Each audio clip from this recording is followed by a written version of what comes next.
I'm actually put the two chats side by side. That should actually be a little bit better. I'm just trying a new format, guys. So if you actually have any questions or concerns, just type it in the chat. I'm gonna actually put this in the chat, just so if you guys want to help me out, if you can donate anything, I would prefer you guys to like and subscribe to my stream or follow, depending on what platform you want. And we're gonna actually talk about the freaking working stiffs, and we're gonna talk about Professor Wolff, which surprisingly a lot of people like when I do videos on Professor Wolff. And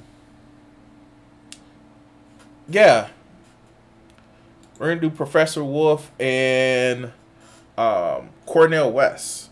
And this is back in 2015. This is still while Obama was president, but I went back and found this video, and we're gonna actually be doing it. So let's go.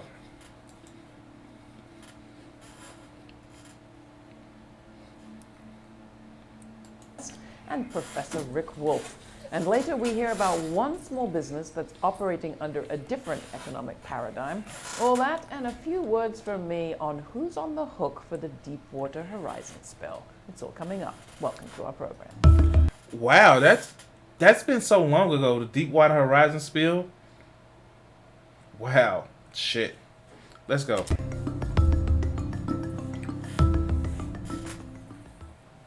The great liberation of the middle class, that's what Karl Marx called the U.S. War of Independence. Getting out from under feudalism was nice, but Marx looked to the war against slavery to empower America's workers. It didn't, as it turned out, largely, he believed, because the newly emerging capitalist system was not designed to deliver the longed-for liberty, equality, fraternity, and democracy. In fact, quite the opposite. That's why many are giving Karl Marx's work a new look in these troubled times. Among them, our next guests. Professor Richard Wolff teaches economics at the New School University and hosts the Economic Update program on Pacifica radio stations. Professor Cornel West is the author of Race Matters, Democracy Matters, and more, and the co-host of Smiley and West on public radio. Welcome you both to the program. I'm so glad to have you here. So, like, if you haven't seen my videos before of, Professor West and Professor Wolff, Wolff and West, or West Wolff, or I don't know, fuck it. I'm supposed to be turning this shit down. Sorry. But,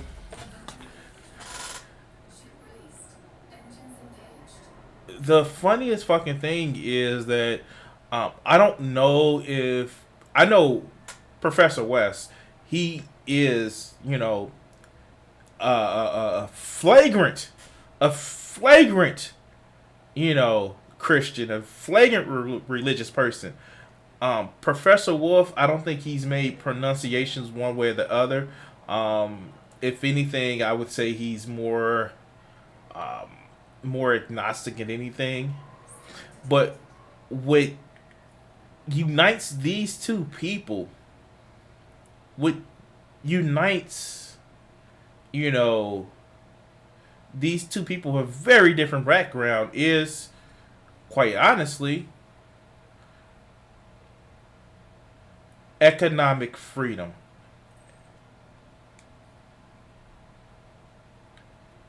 Economic equality, social justice, and not in the I identify with your pronouns bullshit, but no, I identify that you're a person and that you fucking need protection. That's what true social justice should be about. But let's hear them talk about it. Blessed to be here. Let me start with the basics, you two. Thank you so much. You've been revisiting old masters. I know because we did a panel together about Tom Paine. You're doing another panel with Gail Dines and Chris Hedges. Cornel can't make it, but talking about Marx. Why? Why are you visiting these folks? Professor Wolff, Rick? I think the biggest plug for it now is that global capitalism is in terrible shape. It imploded on itself in 2008, and it hasn't emerged from this crisis, not even by a little. all the talk about recovery notwithstanding, the mass of people are in very bad shape economically. The gap between most people on the one hand and a tiny number of very wealthy people on the other is becoming a kind of daily obscenity in everyone's face. So people still haven't recovered from the economic downturn of 2008. Home ownership is still dropping. It's still dropping from what it once was. And yet it's still, people say, oh, everything is great. Oh, the economic times have actually, it's gotten so much better. Where, no, it hasn't. It's gotten worse. And the thing about it is, when you look at it, so many people are effectively still screwed. It's just, it's not as bad as the worst times, but it's still quite fucking bad.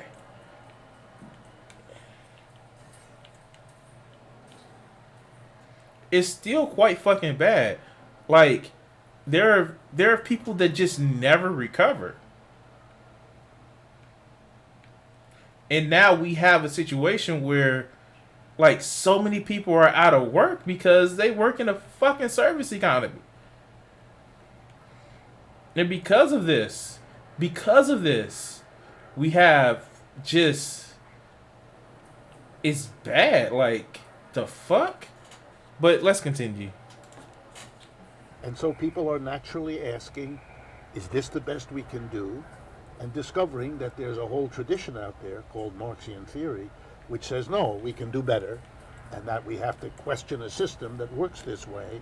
And so they rediscover Marx. But Marx was a German writing about industrialism in 19th century Northern Europe. Is that relevant to people here in the States in the 21st century, especially African American people? I think it's very relevant. Karl Marx was one of the great prophetic figures of the 19th century because he had an analysis of capitalism that kept track of the precious humanity of working people and poor people. No one can... So people like shit on Marx a lot because they say, well, what the Soviet Union did, and it's just like, the Soviet Union didn't take Marx's principles. They used just enough of the principles to do it in name only. But Marx was literally somebody who said that, hey, we can't crush the working people. Marx was literally somebody who said that, fuck. My fault, guys. My fault. You have the bourgeoisie class, and damn it.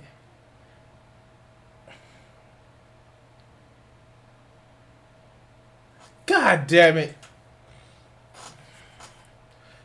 You have the bourgeoisie class where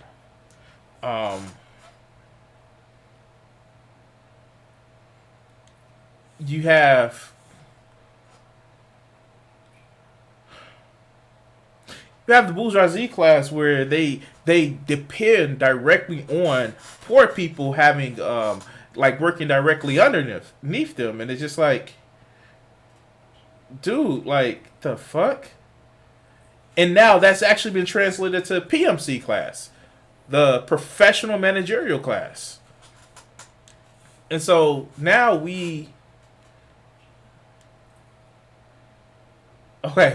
no outstanding fines. Thank God about that one. Let's see if I can. Oh, fuck, I don't have anything. And now we just, like, it is so hard and so damaging what you see with a lot of these people. It's like, you get these people that are so caught up in their own wealth and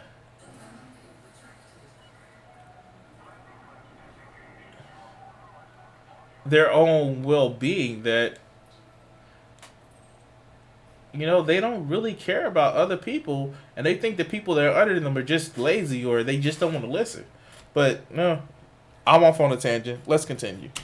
Can deny under global capitalism, that there's been an escalation of oligarchs or plutocrats. No one can deny that big banks and big corporations do not dominate government. No one can deny that working people are not benefiting to the degree to which hedge fund folk are, Wall Street people are, so that wealth inequality and all that goes with it has to be, one has to come to terms with it. So in that sense, Marxist analysis is probably the most indispensable form of analysis to make sense of a highly financialized monopoly capitalism in our day. So that's actually like, and Cornel West is like just somebody that's awesome with fucking words. And basically he just said that, you know, it's prophetic. And it's not really prophetic. It's just looking at the fucking history that we've actually seen and just like applying that to the behavior that we see now. This shit is 5 years ago. 5 freaking years ago. In July, to be 5 years since this video is up. But yet and still, we actually see it where banks get bailed out first. There was no motherfucking question about giving a $1.5 trillion to the banks to get the stock market to make the line stop going red. And it did. For 3 hours. The Fed came and dropped another $700 billion to make lines stop going red. And it didn't. But they're here. You have it where people are out here literally complaining that, oh yeah, the fact that y'all need some way of making more money because everything is shut down. No, fuck you. But let's continue. Did he write about the U.S.? Did he write much? Oh yeah, he made his living, such as it was, working as a reporter for a newspaper here in the United States for many of his years. It was through that he covered the Civil War in the United States and the whole interest of slavery. That was very important. He wrote voluminously about all of that. Well, this was a man who basically understood that the promise of capitalism, which he always likened to the French Revolution. Laura, you put it very nicely at the beginning. The slogans of the French Revolution: liberty, equality, fraternity, brotherhood. These were the promise of a capitalism that would replace feudalism and bring us, finally, a society that was free and equal and had all those qualities. And by the time he's a young man, he realizes that was a false promise. Mm-hmm. Capitalism had indeed replaced feudalism, but it wasn't bringing us liberty, equality, and fraternity. And then he made that great breakthrough, and he taught us capitalism is not the agent for liberty, equality, fraternity. It's the biggest obstacle we face to arrive at that. And that was the impetus for the work that he then did to analyze how and why capitalism operated as such an obstacle. So it's actually funny, and the thing about it is, America is supposed to be this great shining city on the hill. The new Babylon, the new Rome, the fucking new Colossus. And yet, we fall into the same traps that a lot of older empires actually do. And yes, America has an empire. We fucking have one. Just because we don't see the shit like we would any other empires, we still have a motherfucking empire. Ask all the other territories that we have that aren't really state, but still get some protection, but not enough. But let's continue. Well, but how does that work out? In this country, we're given the idea that communism, socialism is about control, capitalism, it's about freedom. And freedom resonated. And that's the whole false dichotomy that a lot of people actually fall in. In capitalism, do you really have freedom?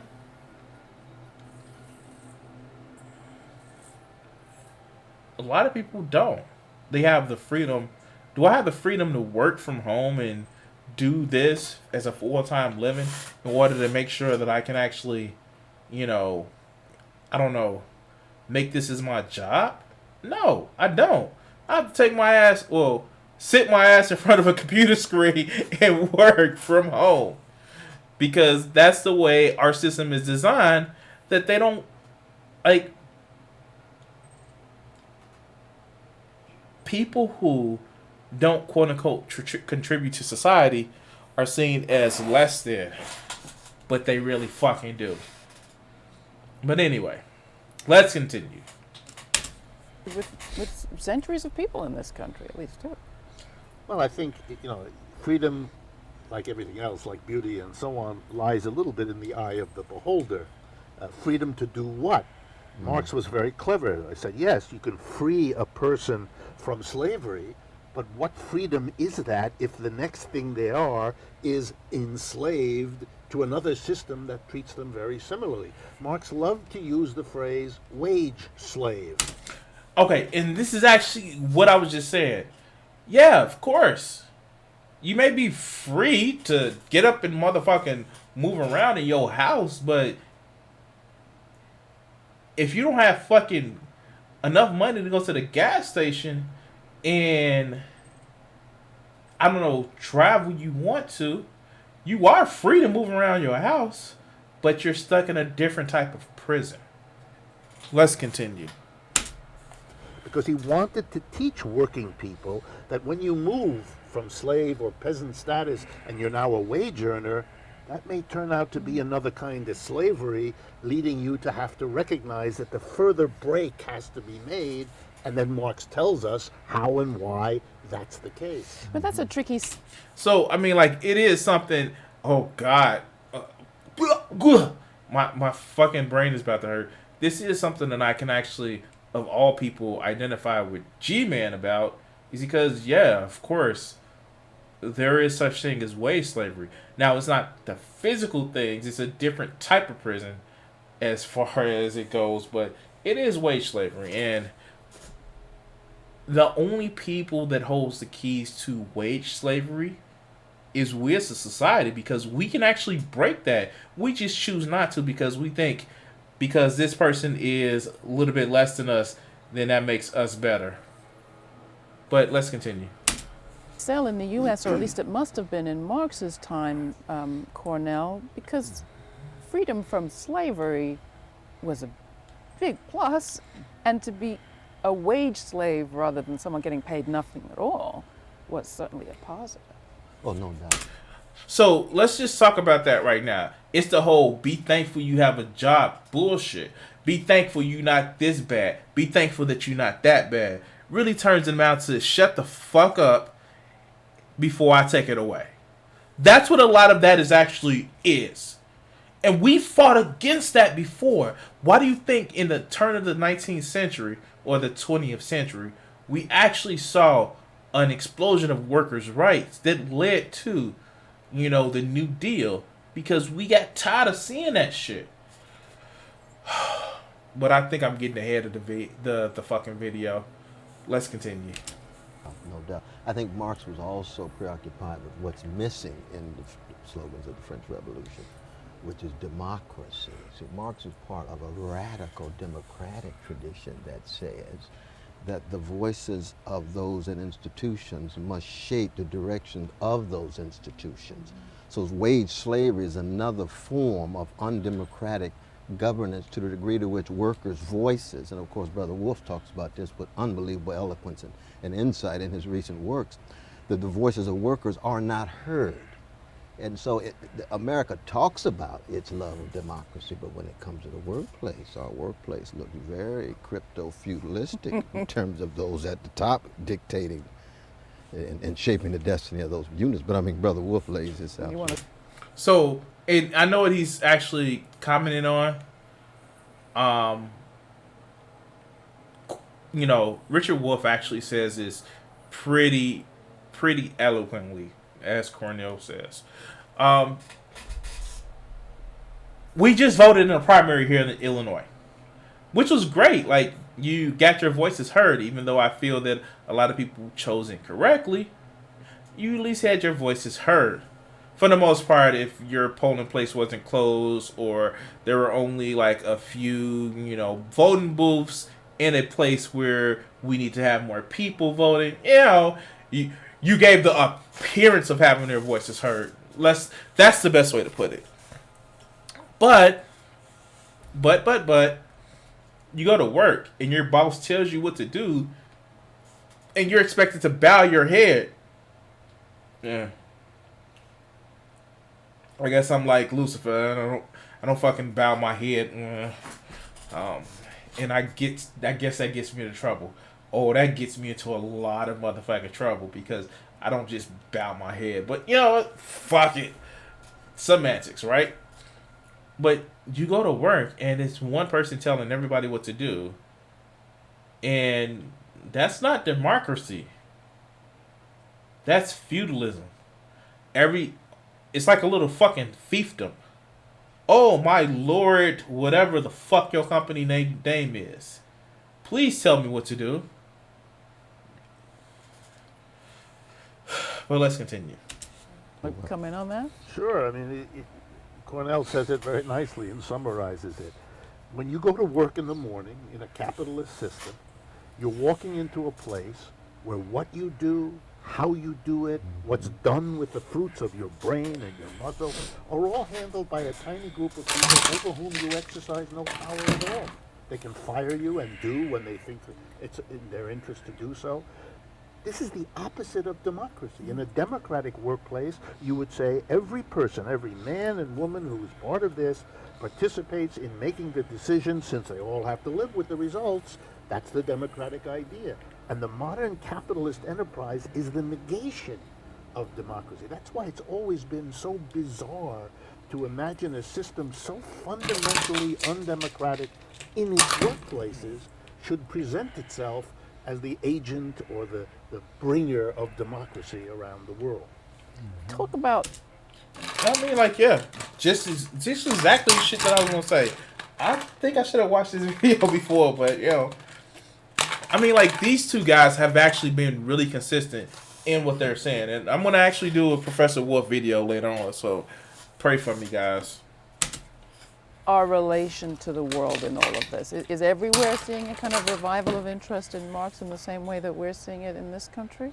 I wouldn't say it's in the same way, but you're seeing revivals of people inspired by Marx, even people who don't know that they're inspired by Marx, because Marx's influence is so direct. Let's remember, Marx is an exile from Germany, lives in England, writes in the middle of the 19th century. And by now, Marxism is a reality in every country on the face of this planet. That's an astonishing spread. It is, in a sense, everywhere. And so it's rediscovered periodically because it's repressed periodically. So we kind of have that struggle back and forth. But just to pick three examples. So let's hear his examples. And I already have some. I'm thinking, like, basically single-payer health system, be it private or by government, Social Security, fucking, and I can give you some other examples. Fire department, police forces, the fucking military, the way we have it now. Those are all socialist concepts because from many voices are actually heard. Now the command structure and some of those things aren't so socialistic in nature, but the results and who they actually support is. You don't have your own little.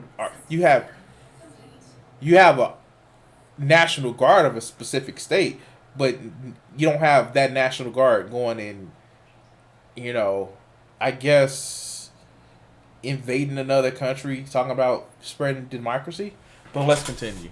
In Alberta, Canada, there's an election which brings to power for the first time people who have been influenced by Marx. In Greece, we have a whole new shift of a society led by people who are self-defined as Marxists, and now in Spain as well, a radical alteration.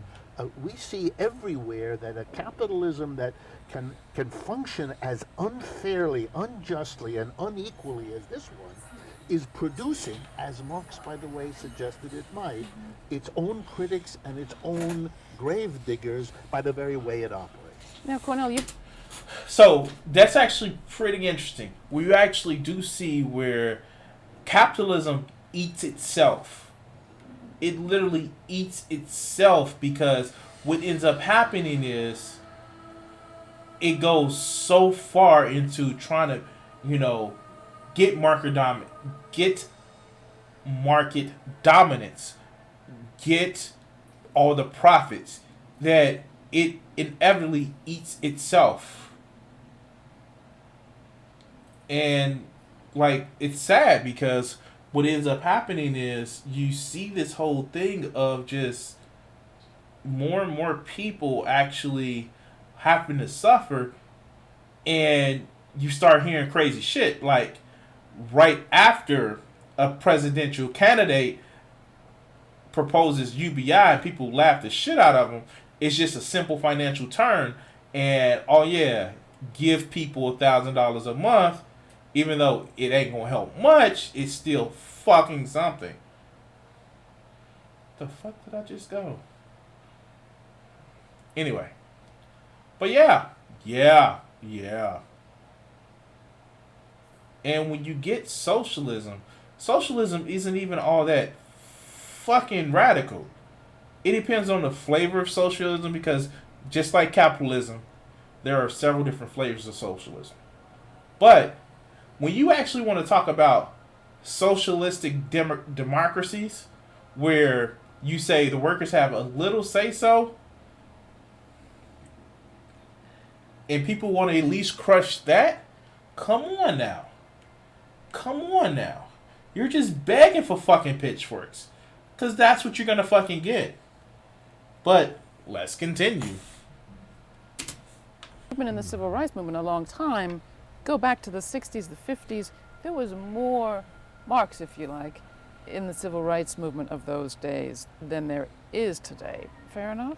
Oh, absolutely. What happened? I come from black people, who are very way of engaging in collective expression. Jazz is democratic, symbolic action. Every voice is lifted in the orchestra.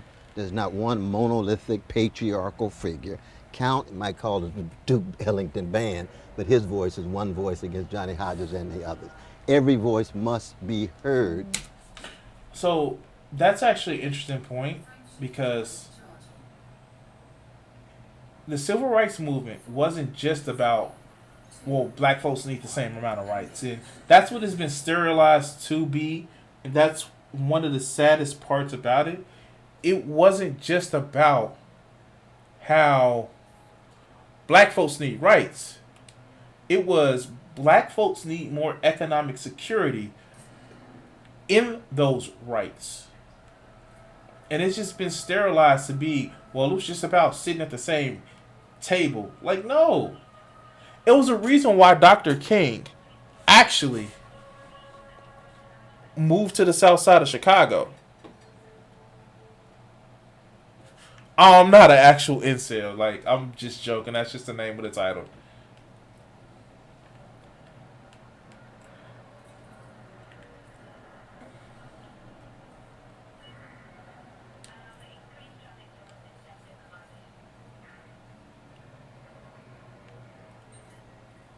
But it's one of those things where it's just like, it was about economic justice and economic freedom for all, not just one subset of people. But let's continue. In the collective performance. Same is true in the workplace for Marx. But also, and this is, I would add even with Marx, because I was blessed to write a book, The Ethical Dimensions of Marxist Thought, over 30 years ago. It's democracy on the one hand, but it's individuality on the other. Marx comes out of Schiller, he comes out of German Romanticism. He's concerned about the precious humanity of every individual, including working individuality. So individuality and democracy go hand in hand, just like in Count Basie's band. Individuality and democracy go hand in hand. So there was deep overlap. That's why Martin Luther King Jr. ended up a democratic socialist. And in the black tradition, going back to Reconstruction, you had that interesting flowering of individualism, people out from under slavery, running for office and building new towns, but also this incredible co-investment, investment in each other, cooperatively owned farms, public property, education, all the rest of it. and so forth. But again, I draw a distinction between individuality and individualism. So I was waiting for this point because it was actually pretty fucking good.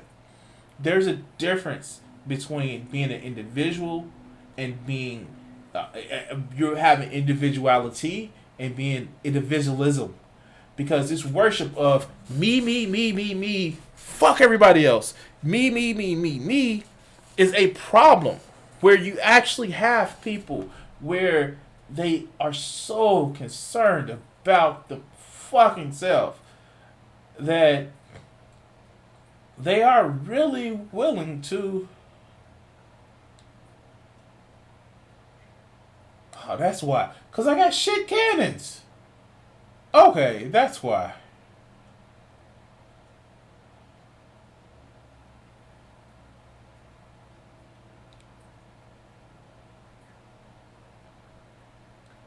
Multi-cannon. Oh, fuck.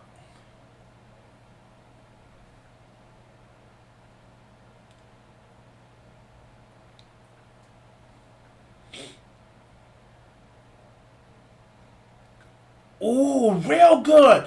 I'm sorry. I'm sorry.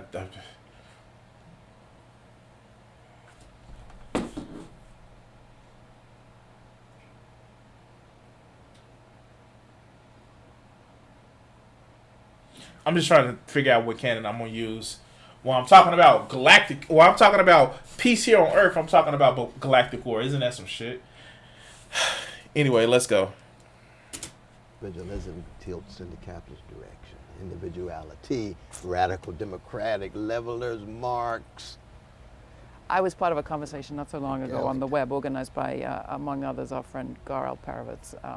And the issue was raised by Angela Glover Blackwell of PolicyLink, that you could have a new economic system, as we've had new different systems in the past, that fail to be inclusive and that are taken apart, in effect, through their lack of inclusivity. Going back to the 30s, why were farm workers and domestic workers cut out of Fair Labor Standards Act laws and so on and so forth? What are we doing now to make sure that doesn't happen again in this discussion about a new economy, Rick? I think it's the notion of inclusion is crucial in all of it.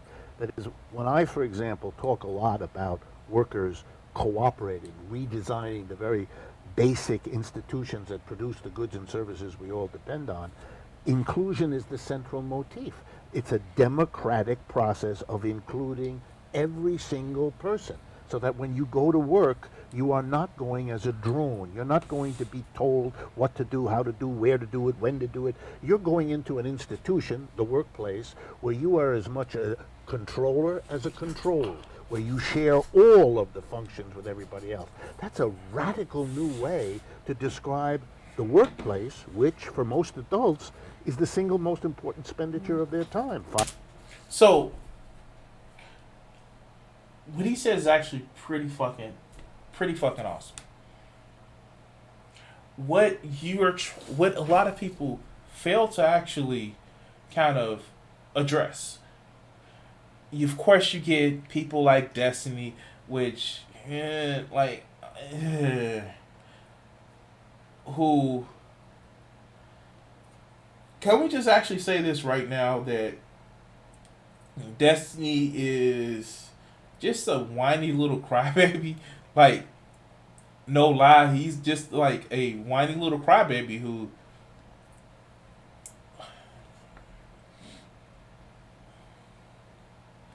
I don't know how to say it. Well, I do know how to say it. He cries because people hurt his fee-fees, and when people hurt his fee-fees, he gets really upset and emotional.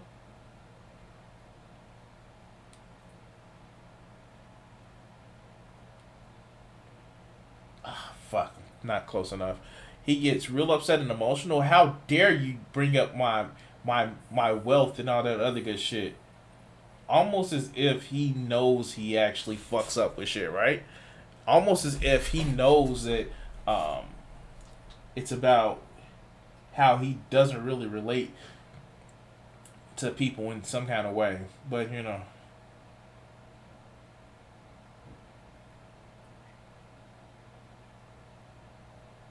I guess I'll go. But you actually get these people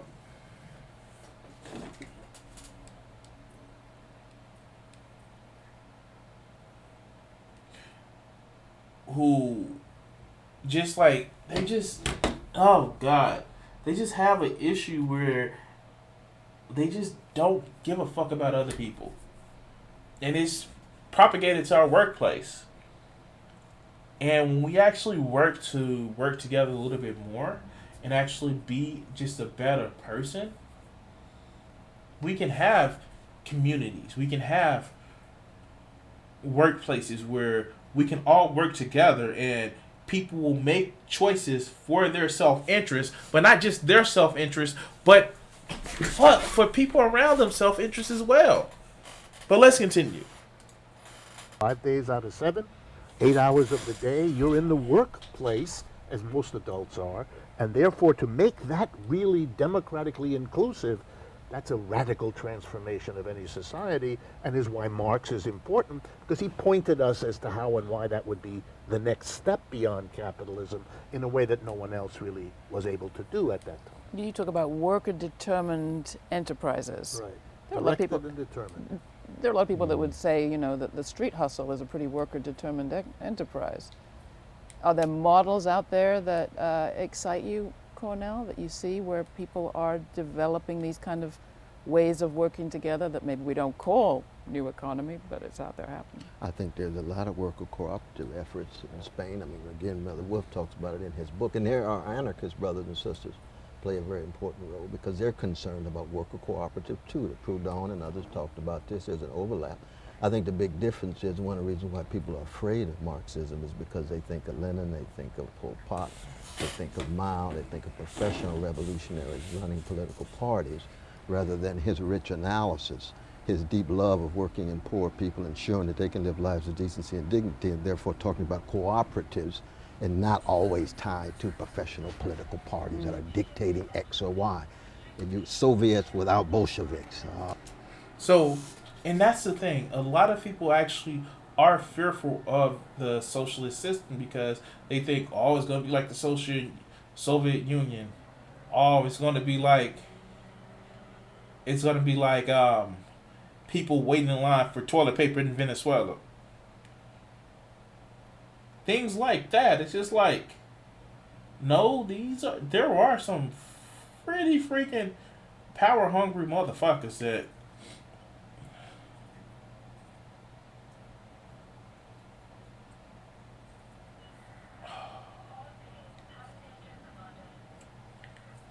pretty freaking power hungry motherfuckers who actually want to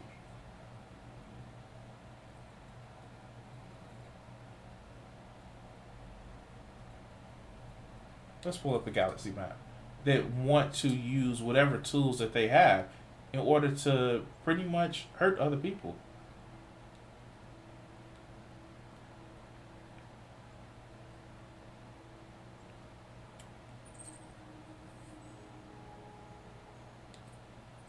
What's in this system?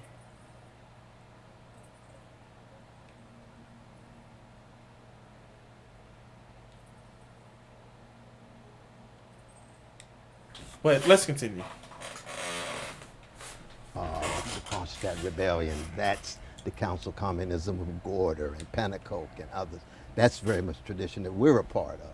But when you get to Mao and Lenin, that's what people think of automatically. They think, oh, well, no, you got to see professionals dictating to workers what to do. No, that's authoritarian again. It's not democratic.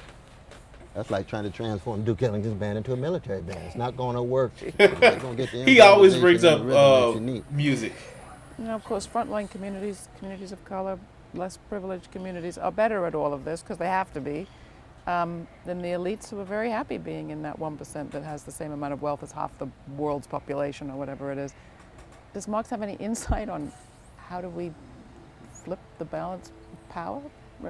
Cornel? Well, I think Marx had a cosmopolitan sensibility. He's open to all persons, no matter how oppressed or less oppressed, who are interested in being willing to be part of cooperative enterprises that put working and poor people at the center.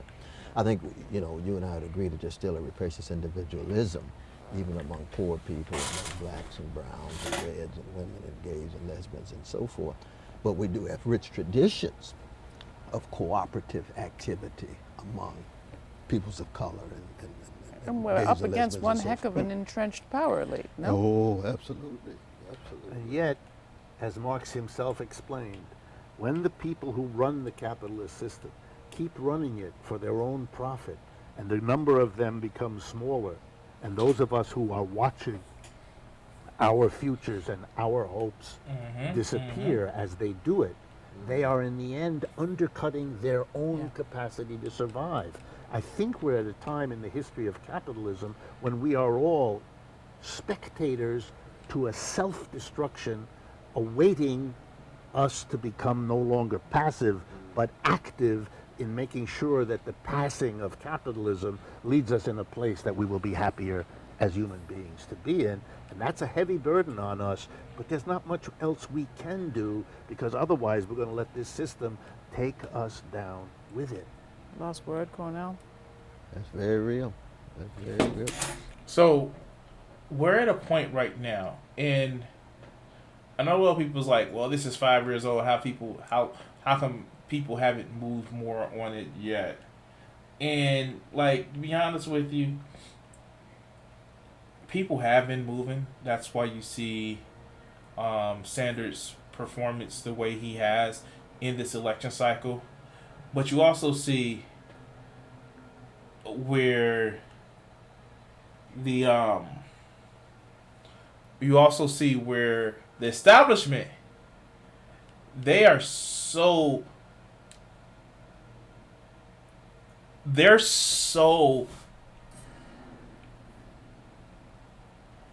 you know,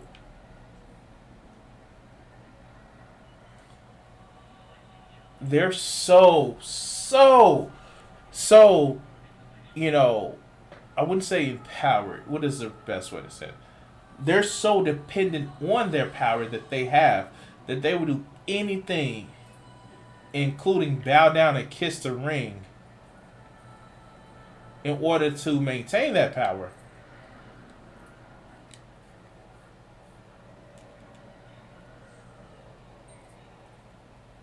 But let's continue.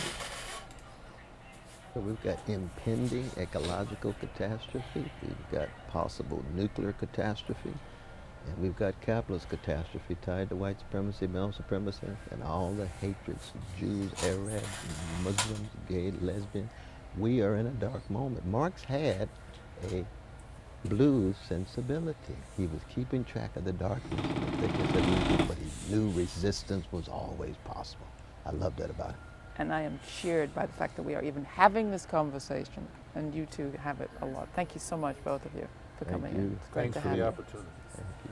Get more information and more on this conversation at our website. All right, so we're gonna actually cut that off right here. We're gonna actually cut that video off right here and actually go to another video. But I just want to give my final thoughts on this. So one of the things that kind of,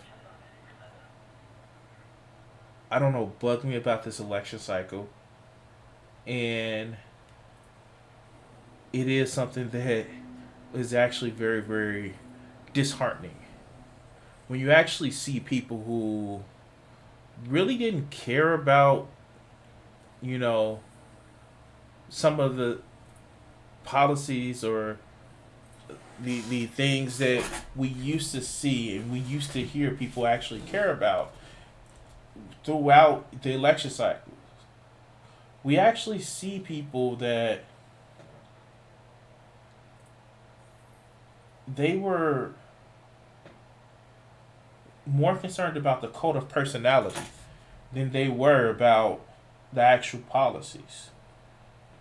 Now, I respect people who actually gave a fuck about the. I respect people who gave a fuck about the policies, and I didn't agree with. But to actually have somebody and care about things just because of a, let's just say, it's easier to actually think that somebody would get elected, or, you know, we do it because people do it because they just think that, oh, it's gonna be fucking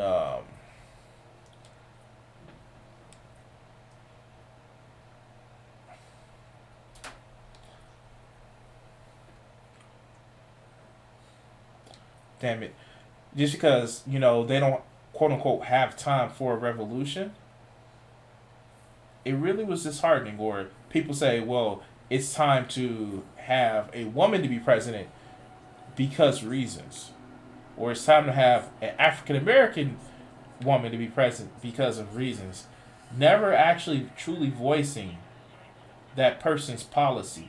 Never actually truly voicing what makes that policy so beneficial. They just only care about the fact of what type of genitalia is sitting in the White House. Like, dude, have more fucking respect for yourself. Like,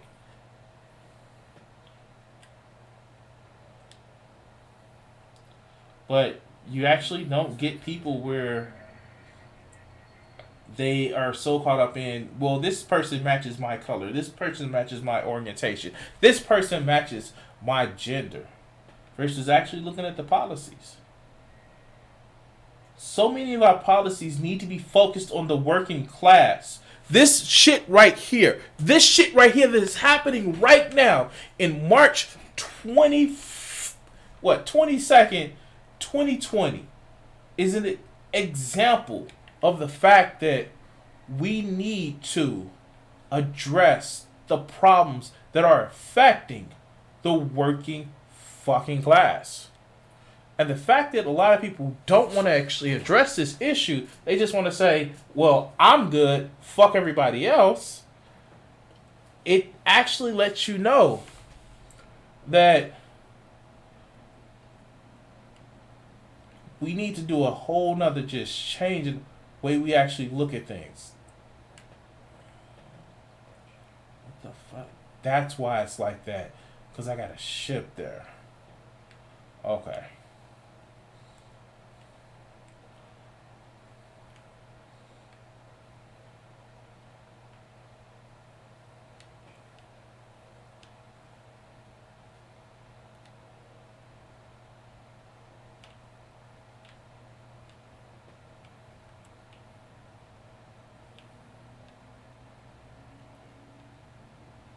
Was it Drami that I had a lot of, well, it was Drami that I had a lot of weapon shit at.